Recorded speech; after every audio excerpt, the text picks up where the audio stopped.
நான் இந்த சமூக நீதித்துறையினுடைய அறிவிப்புகளை அறிவித்துவிட்டு மாண்புமிகு முதல்வர் அவர்களை சந்திப்பதற்கு காலையிலே நான் நேரம் கேட்டிருந்தேன்.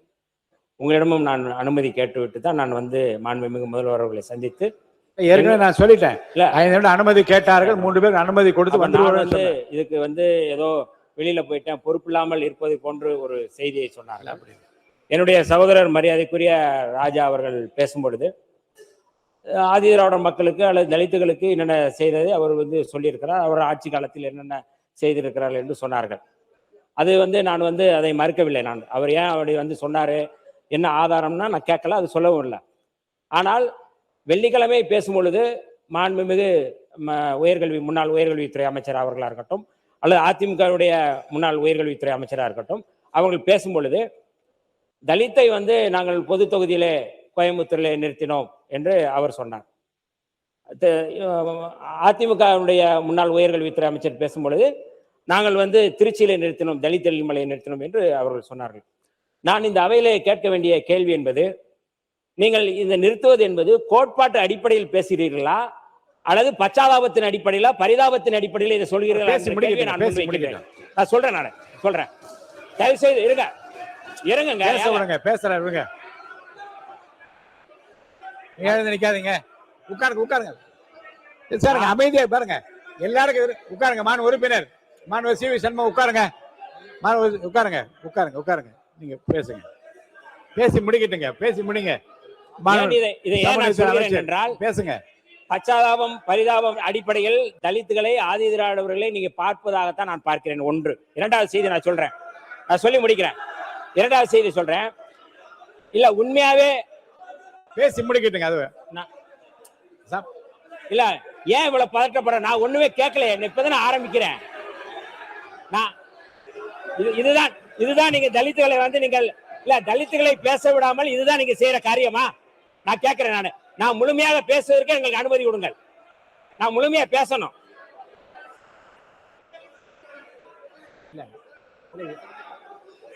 பேச விடுங்க. மாணவ அமைச்சர், மாணவ சமூக அமைச்சர். இல்ல நான் முடிக்கல. இல்ல என்ன பேசி முடிக்கிட்டு நீங்க கேளுங்கன்னு சொல்றேன்ல, அவர் பேசி முடிக்க ஆரம்பிக்கிறேன். இல்ல இந்த துறையை சார்ந்த மானிய கோரிக்கை இல்ல மற்ற அமைச்சர் எல்லாம் பேசி இந்த துறையை சார்ந்த அவரு பேசட்டும், என்னன்னு கேளுங்க. நீங்க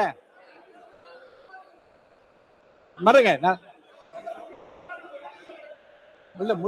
முழுமையா பேசி ஆரம்பிக்கவே இல்லை, முடிக்கிட்டோம். நான் உங்களுக்கு பேசுற அனுமதி கண்டிப்பா தரேன், உட்காரு. இல்ல நானு இப்பதான் நான் ஆரம்பிக்கிறேன்.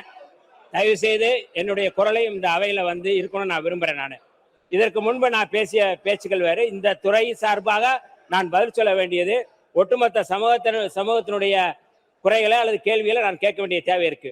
அப்ப இது கோட்பாட்டு அடிப்படையில் இது எடுக்கப்படுகிறது என்றால், நான் கேட்பது, கடந்த முறை 4 சட்டமன்ற உறுப்பினர்கள் விடுதலை சிறுத்தைகள் சார்பாக போட்டியிட்டு வெற்றி பெற்று இதே அவையில இருந்தோம்.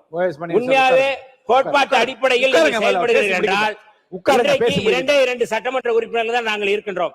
ஆனால் 2 சட்டமன்ற உறுப்பினர்கள் ஒருவருக்கு அமைச்சரவை கொடுத்து ஆட்சியிலும் பங்கு அதிகாரத்திலும் பங்கு என்பதுதான் கோட்பாடு. ஆனால் 4 சட்டமன்ற உறுப்பினர் இருந்தபோது கூட ஒரு அமைச்சரவை நீக்கவில்லை என்றால் ஆட்சியிலும் பங்கு அதிகாரத்திலும் பங்கு என்கிற கோட்பாடு, நீங்கள் கோட்பாட்டு அடிப்படையில் பேசவில்லை, நீங்கள் பச்சாதாபத்தின் அடிப்படையில் பேசுகிறீர்கள் என்கிற செய்தியை நான் சொல்ல விரும்புகின்றேன். இன்னொரு கூடுதலான செய்தி சொல்றேன். கொஞ்சம் இருங்க, நான் சொல்றேன். கொஞ்சம் இன்னும் முடிக்கலங்க, நான் முடிக்கல. கொஞ்சம் இருங்க, நான் முடிக்கிறேன். நீங்க எப்படி பாக்குறீங்க? கொஞ்சம் இருங்க அண்ணா, கொஞ்சம் இருங்க, நான் சொல்லி கொஞ்சம் மாண்புமிகு அண்ணா இருங்க, நான் கேட்கிறேன். நாங்க இன்னைக்கு அமைச்சரவைக்கு வந்த பிறகு ஒரு செய்தியை நான் சொல்றேன். நான் அமைச்சரவைக்கு வந்த பிறகு சோபா மாடல் என்கின்ற ஒரு குறியீடு சொல்லப்படுகின்றது. இந்த சோபா மாடல் அப்படிங்கறத எப்படி நான் பாக்குறேன் அப்படின்னா, நான்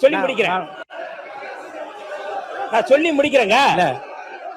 ஏன் நீங்க சொன்னீங்கல்ல, நான் சொல்ல வேணாமா? நான் சொல்லிடுறேன், அதுல நீங்க திருத்தம் பண்ணுங்க. நான் சொல்றேன், நான் தயவு செய்து சொல்றேன். நான் தென் மாவட்டத்திலிருந்து வந்த சாதி கலவரத்திலிருந்து பாதிக்கப்பட்ட ஒருவன். நான் அந்த பாதிப்புகளில் இருந்து நான் சென்னைக்கு வந்திருக்கிறேன். எங்களுடைய தலைவர் எழுச்சி தமிழர் தொல்காப்பியன் திருமாவளவன் அவர்கள் இன்றைக்கு கூட அவர் ஒரு குழந்தையை அழைத்து பள்ளியில் விடுவதைப் போல என்னை வந்து சட்டப்பேரவையில் உங்கள் முன் விட்டு சென்றார் இன்றைக்கு கூட. ஏன் இதை இங்க நான் சொல்கிறேன் என்றால், இன்றைக்கு கிராமங்களில் பார்த்தால் சாதி அணுகுமுறை எப்படி இருக்கிறது? கொஞ்சம் இருங்க அண்ணா, இருங்க, நான் சொல்லிடுறேன். சாதி அணுகுமுறை எப்படி இருக்கிறது? நான் பேச இல்ல, சுருக்கிறேன், கொஞ்சம் இருங்க, நான் சொல்லிடுறேன். நான் சொல்றேன். நானு அந்த சாதி அணுகுமுறை எப்படி இருக்கு என்றால், கிராமங்கள்ல வெள்ளை சட்டை போட்டு வந்தா நீங்க வந்து இவனுக்கு வந்த வாழ்வை பார் என்று சொல்வார்கள். புதிய கார் வாங்கிட்டு வந்தால் இவனுக்கு வந்த வாழ்வு என்று பார்ப்பார்கள். எங்கள் கிராமத்தில் எனக்கு ஏற்பட்ட அனுபவத்தில் நாங்கள் புதிய கட்டில் ஒன்று வைத்திருந்தோம். புதிய கட்டில்.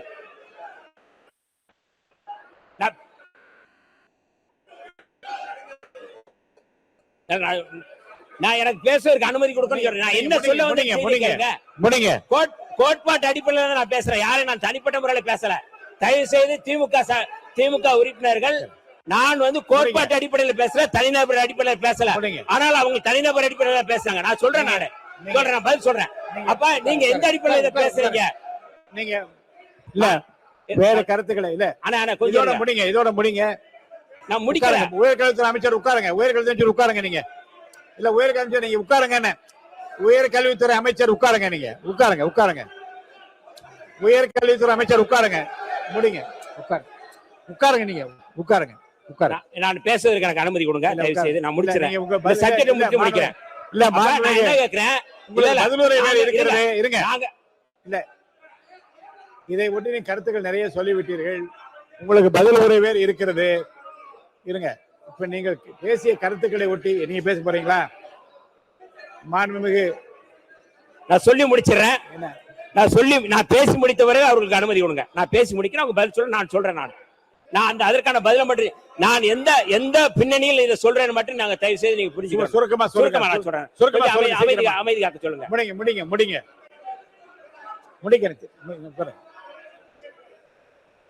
நீங்க முடிங்க.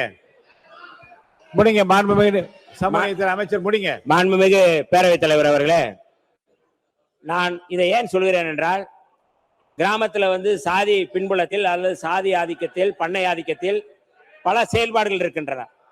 நாங்க வந்து புதிய சட்டை போட்டா என்ன சட்டை போடுறான், இவன் என்ன புதிய சட்டை போடுறான், வெள்ளை சட்டை போடுறான்னு சொல்லுவாங்க.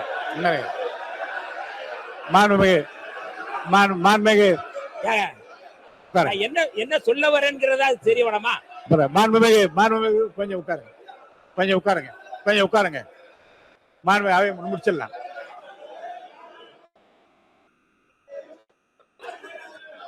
நான் பேசிய முடிக்கல. எனக்கு பேசுவதற்கு நீங்க மாண்புமிகு அவை முன்னவர் இல்ல, இங்க பாருங்க. இதுவே ஒரு ஒடுக்குமுறை. உட்காருங்க. இதுவே ஒரு உட்காருங்க. உங்களுக்கு உட்காருங்க. உட்காருங்க. அவை முன்னவர் முடி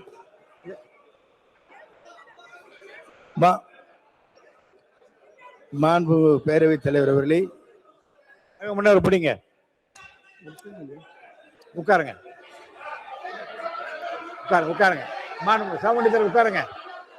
அவை முன்னவர் எழுந்து உட்காருங்க. மற்றவங்க எல்லாம் உட்காருங்க. மாண்பு சமூக நலத்துறை அமைச்சர் உட்காருங்க. அவை முன்னவர் பேசுறாங்க. உட்காருங்க. மாண்பு பேரவைத் தலைவர் அவர்களே, சபையின் நடவடிக்கை வேறாக போய் கொண்டிருக்கிறது. எல்லோருமே ஆதி திராவிட மக்கள் மீது பற்றும் பாசம் உள்ளவர்கள், அதில் மாற்று கருத்தில்லை. ஆனாலும் நல்லா எல்லாரும் சொல்லிட்டுனே, ஆகவேதான் எங்கள் அரசு பொறுப்பேற்றதற்கு பிறகு அவர்களுக்கு கூடுதலாக பல்வேறு பணிகளை ஆற்ற வேண்டும் என்ற ஆர்வத்தோடு தான் நம்முடைய தமிழக வெற்றி கழகத்துடைய தலைவர் தளபதி அவர்கள் விளங்கி கொண்டிருக்கிறார் என்பதை மட்டும் நான் குறிப்பிடுகிறேன்.